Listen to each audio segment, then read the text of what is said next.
ಕಳ್ಳತನ ಮಾಡಿದ್ದ ಕಳ್ಳನನ್ನೇ ರಾಬರಿ ಮಾಡಿದ ಖತರ್ನಾಕ್ ಗ್ಯಾಂಗ್ ಅನ್ನ ಪೊಲೀಸರು ಜೈಲಿಗಟ್ಟಿದ್ದಾರೆ. ಇಸಾಯಿ ರಾಜ್ ಎಂಬ ಕಳ್ಳ ಮನೆಯೊಂದರಲ್ಲಿ 300 ಗ್ರಾಂನಷ್ಟು ಚಿನ್ನವನ್ನ ದೋಚಿ ಪರಾರಿಯಾಗಿದ್ದ.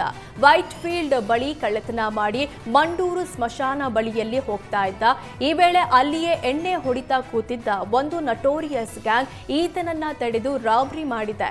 ಕೊನೆಗೆ ಈ ಗ್ಯಾಂಗ್ ಬಳಿಯೇ ತಮಿಳುನಾಡಿಗೆ ಹೋಗಬೇಕು ಅಂತ ಮತ್ತೆ 3,000 ಹಣ ಪಡೆದು ಇಸಾಯಿ ರಾಜ್ ಹೋಗಿದ್ದ.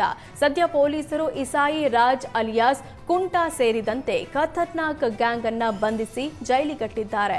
ಬಂಧಿತರಿಂದ 70 ಲಕ್ಷ ಮೌಲ್ಯದ 447 ಗ್ರಾಂ ವಜ್ರ ಮತ್ತು ಚಿನ್ನಾಭರಣ ಜೊತೆಗೆ 28,000 ಹಣವನ್ನ ವೈಟ್ ಫೀಲ್ಡ್ ಪೊಲೀಸರು ವಶಕ್ಕೆ ಪಡೆದಿದ್ದಾರೆ.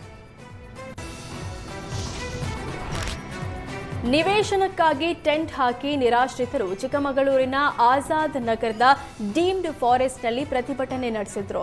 ನಿರಾಶ್ರಿತರಿಗೆ ಸರ್ವೆ ನಂಬರ್ 106ರಲ್ಲಿ 4.5 ಎಕರೆ ಭೂಮಿ ಮಂಜೂರಾಗಿತ್ತು.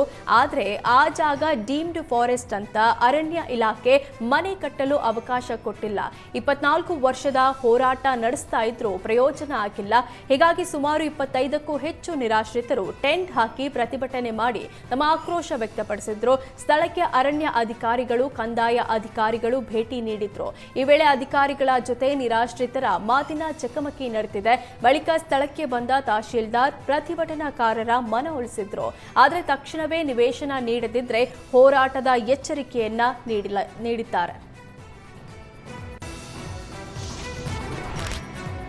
ಅರ್ಜುನ ಸಾವಿನ ತನಿಖೆ ಹಾಗೂ ಸ್ಮಾರಕ ನಿರ್ಮಾಣಕ್ಕೆ ಹೋರಾಟ ಮಾಡಿದ್ದವರಿಗೆ ಸಮನ್ಸ್ ನೀಡಲಾಗಿದೆ. 2023 ಡಿಸೆಂಬರ್ 4ರಂದು ಅರ್ಜುನ ಮೃತಪಟ್ಟಿದ್ದ ಸ್ಥಳದಲ್ಲಿ ಪ್ರತಿಭಟನೆ ಮಾಡಲಾಗಿತ್ತು.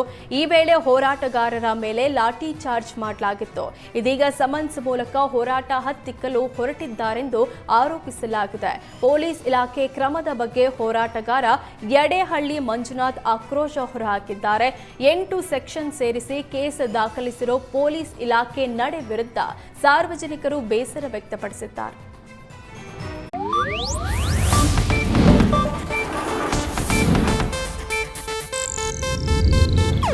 ಇದು ಏಷ್ಯಾನೆಟ್ ನ್ಯೂಸ್ ನೆಟ್ವರ್ಕ್ ಪ್ರಸ್ತುತಿ.